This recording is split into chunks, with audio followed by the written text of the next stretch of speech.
آنو کتونکو ستړي مشئ. نن د شاه محمود هوتک پر تاریخ باندې رڼا اچو. هیله ده چې تر پایه را سره ملتیا وکړئ. شاه محمود هوتک په کال 1110 هجري کې زوکړی نوموړی د میرویس خان نیکه مشر زوی و. د پلار د مرګ پر وخت یې عمر کابو 18 کاله و، ځکه د ده پر ځای د ده اکا میر عبدالعزیز پر تخت کښېناست. کله چې ولس په دې خبر شو چې میر عبدالعزیز له صفوي دربار سره اړیکې جوړول غواړي، نو افغانانو هغه د شاه محمود په مرسته له مخې لرې کړو او پر ځای شاه محمود هوتک د باچا په توګه وټاکئ. دا کال 1190 هجري و چې څنګه نوموړی پر تخت واکمن شو. هم هغه وخت د هرات واکمن اسدالله ابدالي پر فراه برید وکړ. شاه محمود یې پر وړاندې جګړه پیل کړه. اسدالله ووژل شو او لښکر یې مات شو. په همدې زمان کې د سیستان ولس هم ورته د اطاعت پیغام راواستاوه. شاه محمود خان هوتک د واک له لومړۍ ورځې څخه د اصفهان د نیولو هڅې پیل کړې، ترڅو د میرویس نیکه نیمګړی ارمان بشپړ کړي. په کال 1114 هجري کې یې پر کرمان برید وکړ.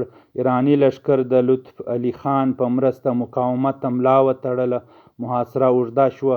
په دې ورځو کې له کندهاره د سلطان د بیجي فراهي د بغاوت خبر راغی. شاه محمود اړ شو چې کندهار ته ستون شي، خو د ده تر راتلو مخکې ولس بغاوت ځپلی و. له دې وروسته نوموړی بیرته د ایران لور ته مخ کړه.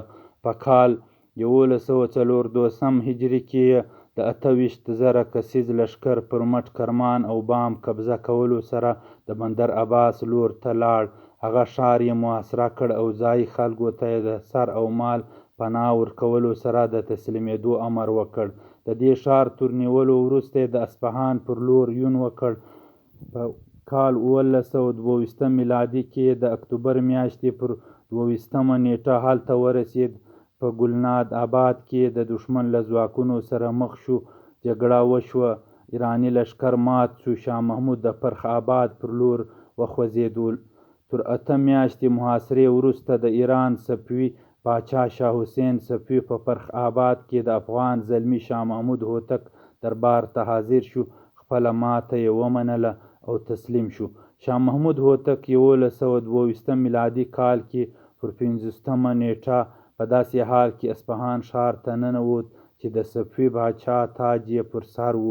نوموړي له سر څخه تاج لرې کړ او غوښتل یې چې د یو ساده کس په څېر ژوند تېر کړي. تاریخ پوهان لیکي چې نوموړی له خپلو منکوحه ښځو څخه پرته بلې کومې ښځې ته نږدېوالی ونه کړ. نوموړی وروسته د ایران نورو ښارونو لکه تهران، شیراز او داسې نورو سیمو ته هم لاړی او هغه یې هم تر ولکې لاندې راوستی. د تسلیم شوي باچا شاه حسین صفوي زوی شهزاده طهماسپ لښکر راټول کړ او جګړه یې پیل کړه، خو هغه هم ماته وخوړله او اذربایجان لور ته په تېښته بریالی شو.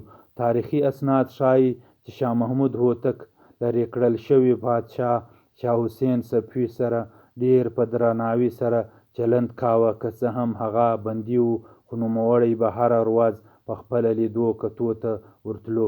شاه محمود هوتک د فتحې په لومړیو شپو ورځو کې ډېر خوشحاله و. له خپلو لښکریانو سره به یې ټوکې ټکالې کولې، خو څه موده وروسته یې دا هر څه پرېښودل. خالي یې د لوی څښتن عبادت ته مخه کړه. درباریانو د هغه د بیرته نورمال کېدو هڅې وکړې ترڅو د ایران نیمګړې فتحه بشپړ کړي، خو بریالي نه شول. هم هغه و چې د افغان ملي اتل د هغه د خپل لوی درستیز اشرف خان چې د ده د تره میر عبدالعزیز زوی و له لوره پر 11 برات 1110 هجري چې له کال 1115 میلادي سره سمون خوري ووژل شو. د مړینې پر وخت د شاه محمود هوتک عمر 27 کاله و. روح یې ښاد او یاد یې تل پاتې. له ملتیا نه مو نړۍ مننه.